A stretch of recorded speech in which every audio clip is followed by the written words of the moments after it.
In the beginning, before breath took its first rhythm, and before the stars learned their names, there was light. Not the light of sun or flame, but the living radiance of God's own being. From that light, all things were born. Rivers of fire that cooled into oceans, whispers of wind that became the song of the skies.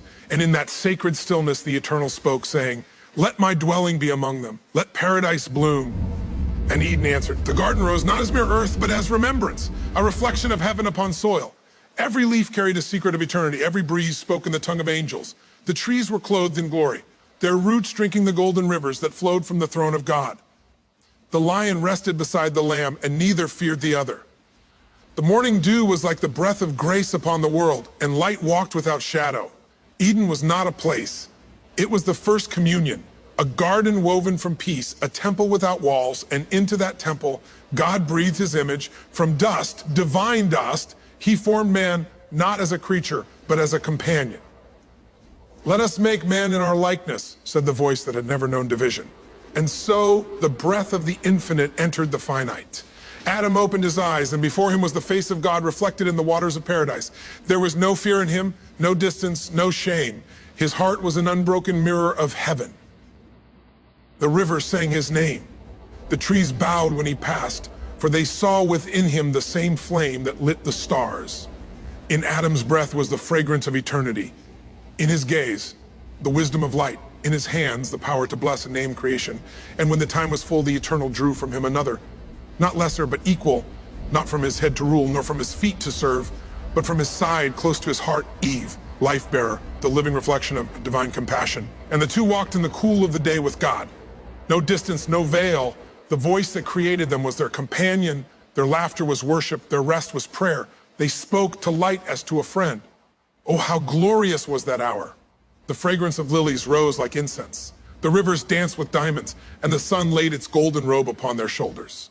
Even silence was holy, for in Eden, silence spoke.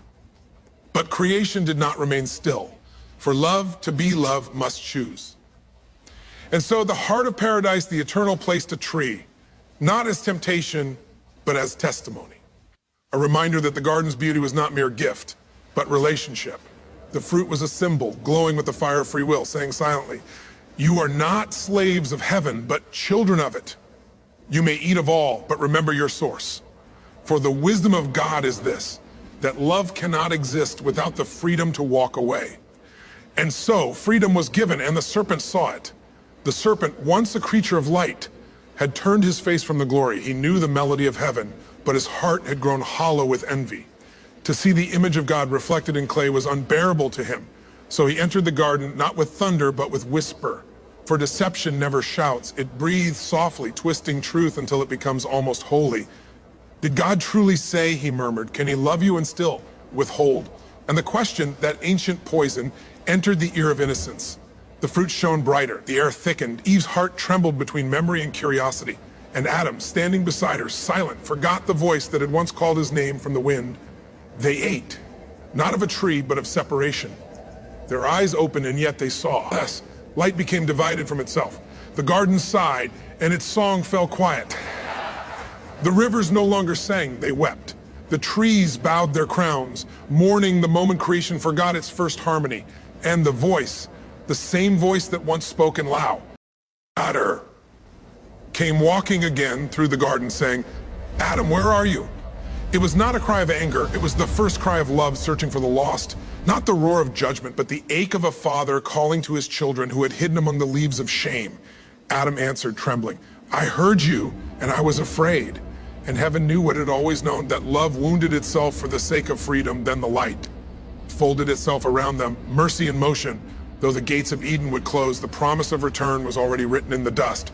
For before man fell, God had already prepared the path of rising.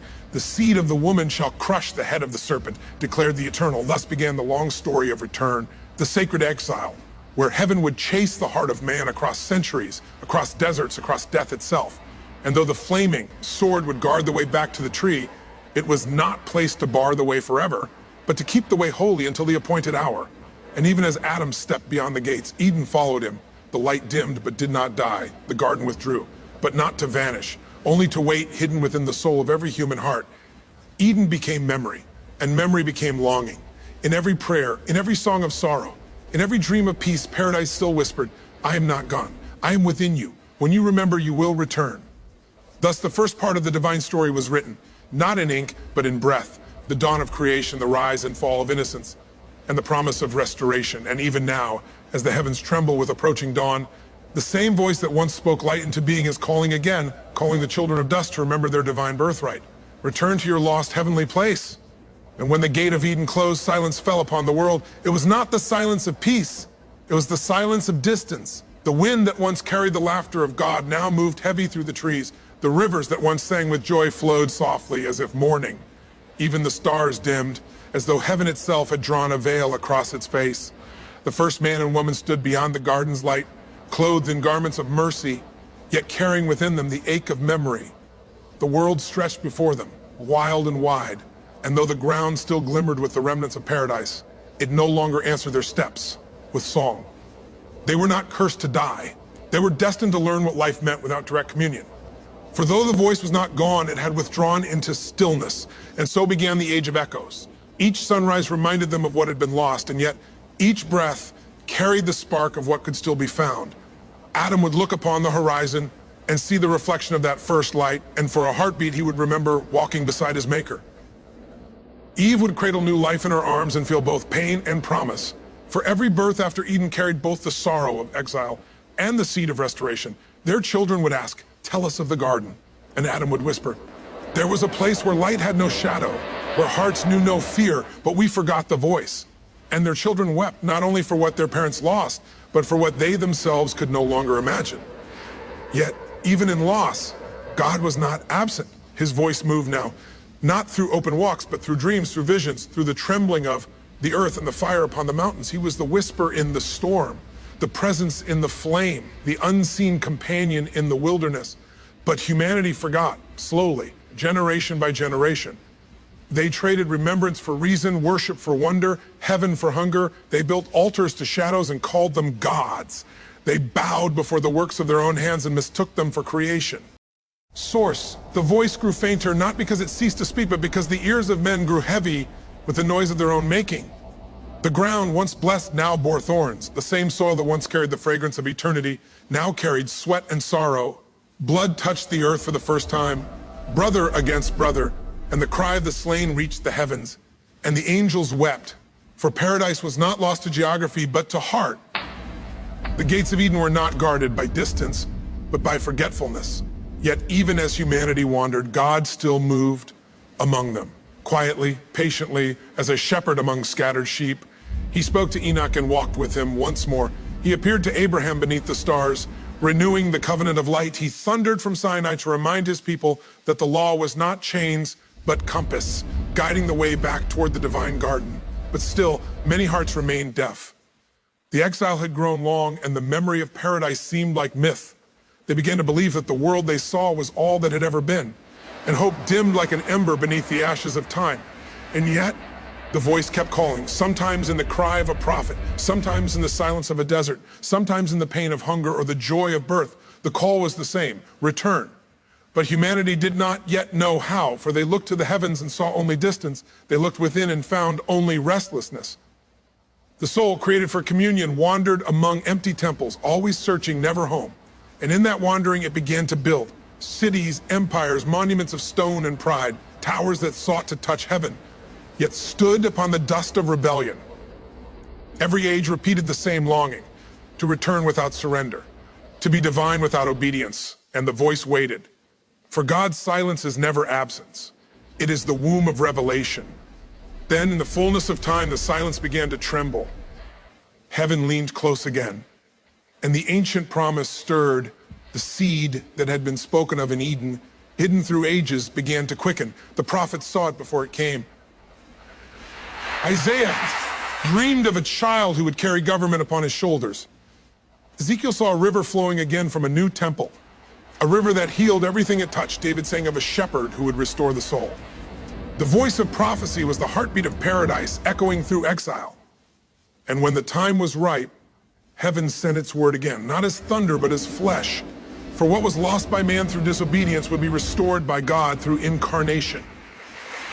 The word became flesh and walked once more among us. The same voice that once called Adam by name now spoke through the lips of the Son. He walked among the lilies of Galilee as once he had walked among the trees of Eden. He spoke to storms and they obeyed. He touched the blind and they saw the light that first shone in paradise. He wept at tombs, for he remembered what death had stolen. And when he lifted his eyes, heaven and earth met again in one gaze. And upon the cross, when the sun hid its face and the earth shook, the silence that began at Eden finally broke. The veil was torn, the way was opened, the sword that guarded the tree was satisfied by the blood of mercy. From that moment, paradise ceased to be a memory. It became a possibility again. The Spirit descended like a dove, not to rest upon a garden of earth, but upon the garden of the heart. The flame that once danced upon the cherub's sword now burned within the souls of those who believed. The silence was over. The voice was speaking again, through wind, through word, through worship, and the call remained the same. Return to your lost heavenly place. Even now, the world groans with remembrance. Every sunrise is a whisper of Eden reborn. Every act of love, every prayer of surrender, every tear of repentance is a step back toward that garden. For God has never abandoned his creation. He has only been waiting for his creation to remember the sound of his footsteps, the warmth of his breath, the stillness of his peace, and the moment one's soul turns inward in silence. Heaven leans near again, for the voice never left, it only waited for listening hearts. Thus the silence after the fall was not the end. It was the pause before redemption's song. And even now as you read, the same Spirit that hovered over the waters in the beginning hovers over the soul, whispering once more, you are still mine, the garden still lives, the gates are opening again. In the beginning, before the dust of time had settled, and before the rivers had learned their names, humanity walked in the fragrance of paradise. The breath of God moved freely among the trees, and every heartbeat was a hymn of harmony. But when the first doubt entered the human heart, the garden grew silent.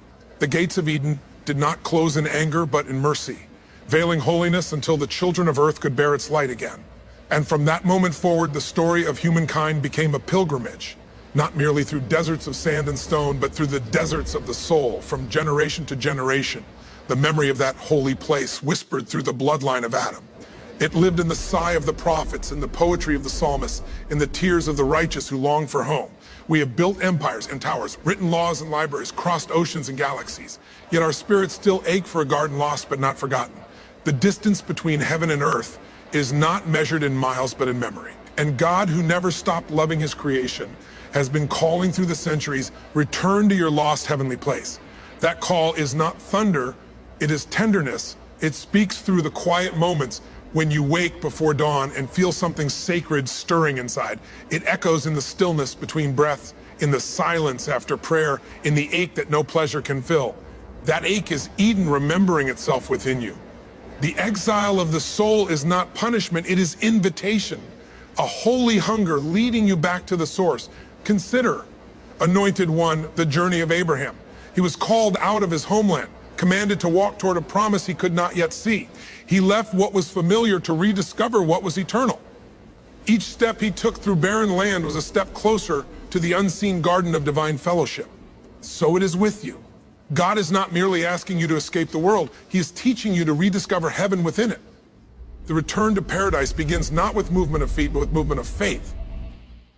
Through the ages, humanity sought paradise in palaces, philosophies, and pleasures. But paradise cannot be built with human hands, for its foundation is obedience, and its air is communion. Every false Eden we construct collapses under the weight of our pride. Yet even in our ruin, the voice of God does not fade. He still walks in the cool of the day whispering, where are you?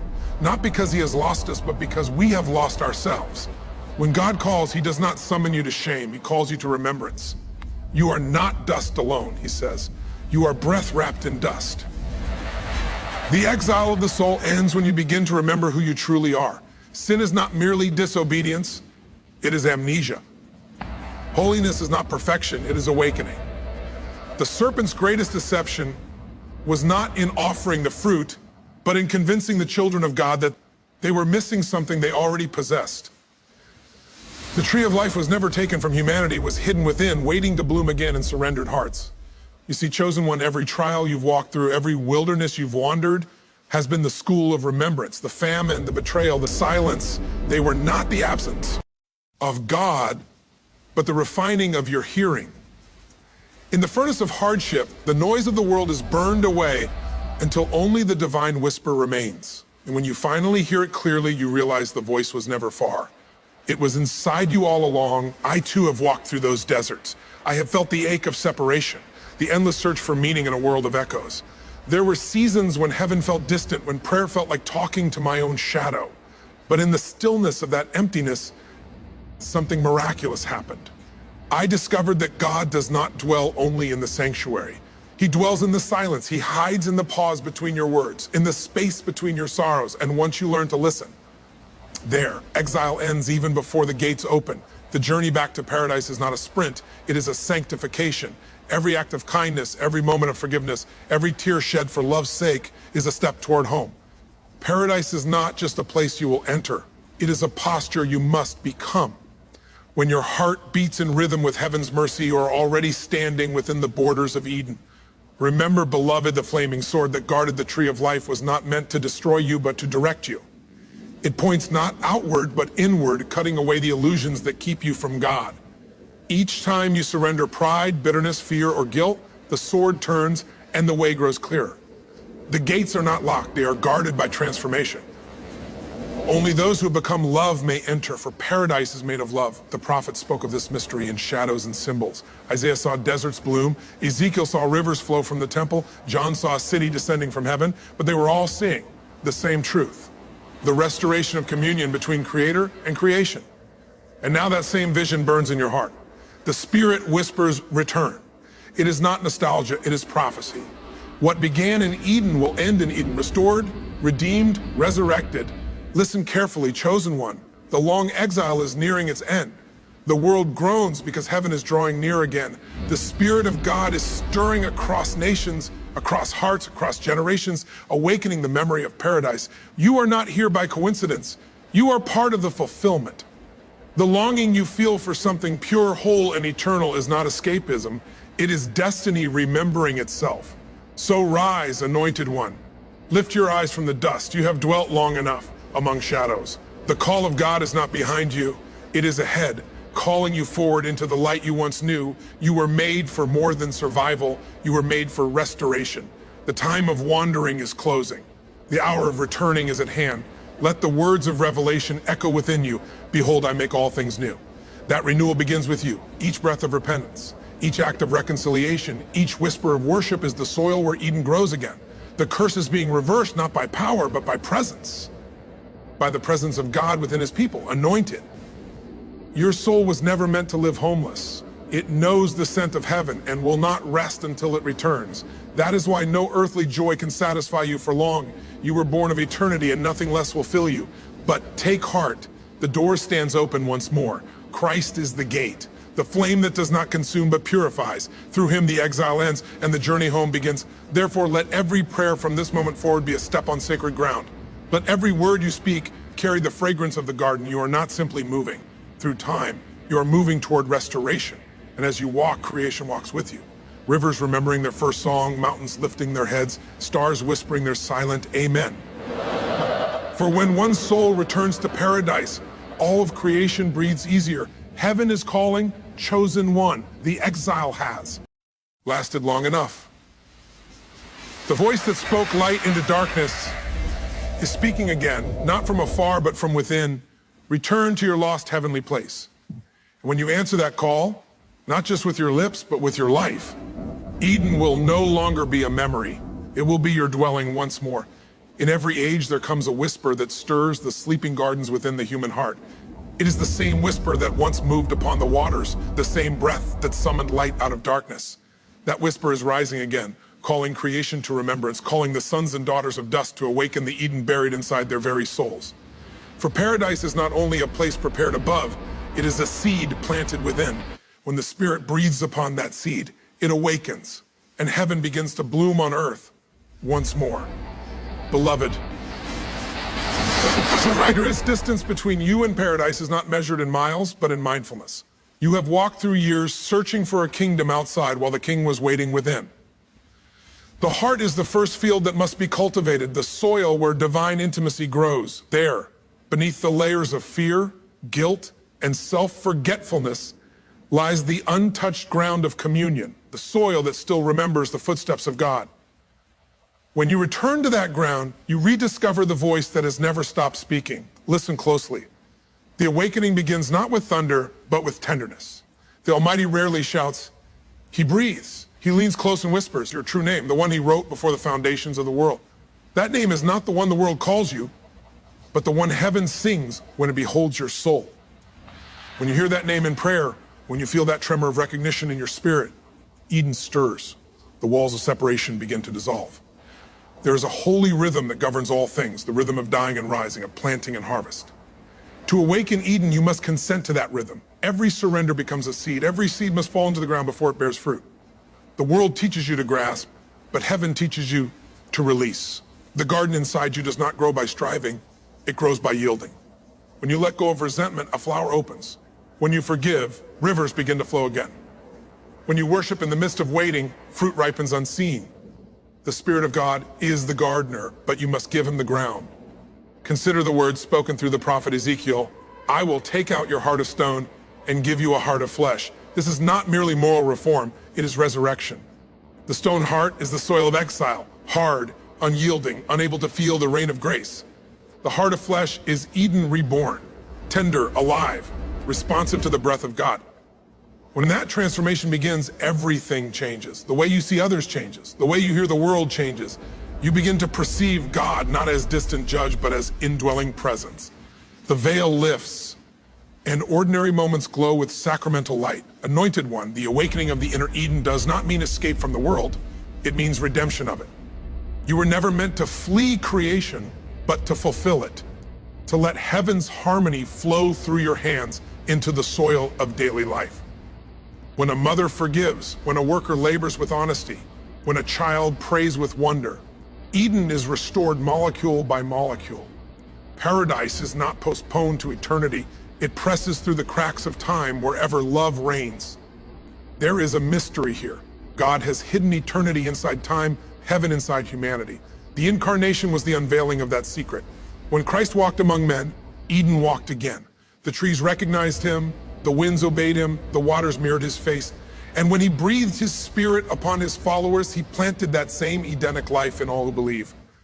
The cross was not only the end of sin, it was the gate through which the garden re-enters the world. The blood that fell upon Golgotha became the rain that awakens the inner Eden of every heart willing to receive it. Chosen one, this awakening is already stirring within you. Have you not felt it? The quiet restlessness that refuses to settle for surface living, the yearning that no success can silence. That is the root pushing upward toward light. It is the memory of your first home breaking through the crust of routine. Do not resist it. Feed it with stillness. Water it with worship. Guard it from the weeds of cynicism and distraction. The serpent of old still whispers, you will not surely die, you can be as gods. But the truth is deeper. You are already God-breathed. You do not need to grasp divinity. You need to remember it. The awakening of Eden within you will bring both beauty and battle. For when the garden grows, the wasteland protests. Old patterns, old wounds, old fears will rise like thorns trying to choke the new life. But take heart, thorns are proof that seeds are sprouting. The enemy does not fight what is barren. The very resistance you face confirms the reality of your rebirth.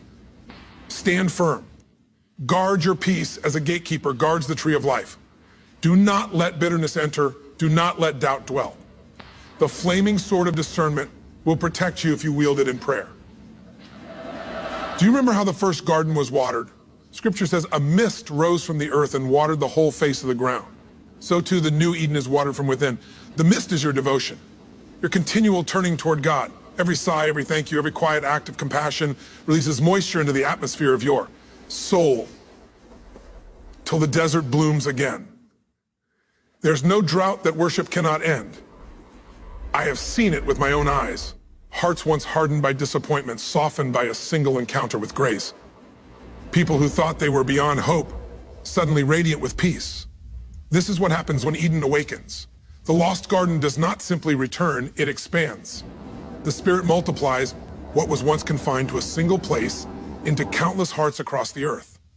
Wherever one soul awakens, the fragrance spreads and creation breathes easier. Beloved, you are that fragrance. You are the living testimony that God never abandoned His creation. The world is starving for the scent of heaven, and you carry it. When you walk in gentleness, heaven walks with you. When you speak with mercy, Eden's language is heard again among men. When you love without condition, the angels recognize their own dialect upon your tongue. This is what it means to return to your lost heavenly place. Not to leave earth, but to let earth feel heaven through you. Many ask, where is God in this broken world? The answer is nearer than breath. He is awakening within his people. He is the compassion that compels you to help a stranger, the wisdom that quiets your anger before it spills into harm, the courage that makes you forgive when revenge would be easier. Every time you choose love over fear, a gate swings open and light escapes into the world. You become a portal of paradise. There will come a day, yes, soon, when the outer and inner Edens will merge again, when the invisible kingdom will become visible. Until that day, God entrusts you with the preview. You are the prototype of restoration, the ambassador of a world reborn. Walk, therefore, with reverence. Speak as one who carries sacred air in his lungs. Let the eyes of others meet yours and sense something ancient and holy staring back, the memory of their own forgotten Eden reflected in your gaze. And when weariness visits you, as it surely will, return to the stillness from which all life flows. Close your eyes and breathe, the name above every name. Feel the pulse of grace moving through you like a hidden river. That river has never ceased. It only waits for you to drink again. The moment you do, strength will rise, vision will clear, and peace will settle over you like morning dew. The T is the sign that the garden within is awake once more. So rise, anointed one. Step softly, for the ground beneath you is sacred. Speak gently, for your words plant worlds. Live boldly, for heaven trusts you with its fragrance. You are not merely returning to paradise, you are revealing it. The exile has ended, the awakening has begun.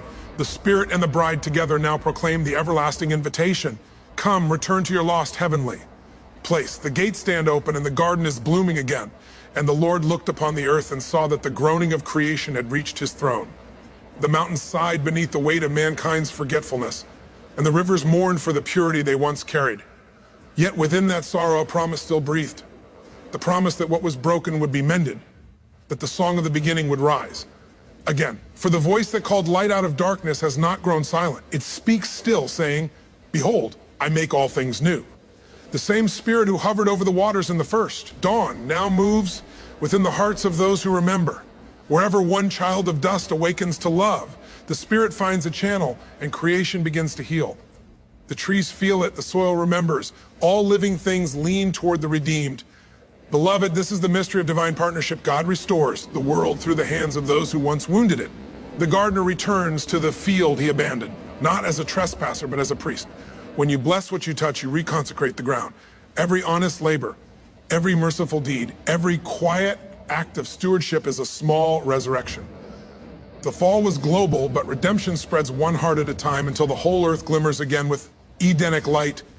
Hear now the word of renewal. Creation is not your servant, it is your sibling. The wind is not a slave to your industry, but the breath of your shared father. The sea does not exist for your conquests, but for your reflection, to remind you of the depth from which you came. When humanity remembers its kinship, with all that lives, dominion becomes devotion. The lion lies down with the lamb, not by miracle alone, but by the restoration of man's heart.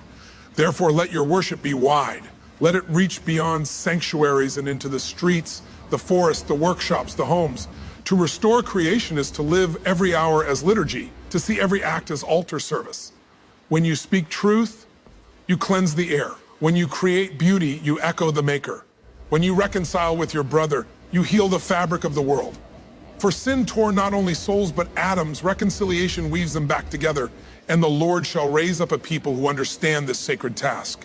They will be known not by their creeds alone, but by the tenderness with which they tread upon the earth. Their fields will flourish. Their waters will sing. The creatures will recognize them and draw near without fear. For peace shall flow from their presence. Such is the sign of the restored creation. Harmony returns where hostility once reigned. Even now, the morning star of that renewal is rising. You can see it in the eyes of the peacemakers, in the patience of those who care for what cannot repay them, in the courage of those who protect life at cost to themselves. These are the new Adams and new Eves, caretakers of the coming world. Through them the Spirit breathes once more, saying to the barren places, bloom. And the Lord said, the time has come for the earth to breathe again.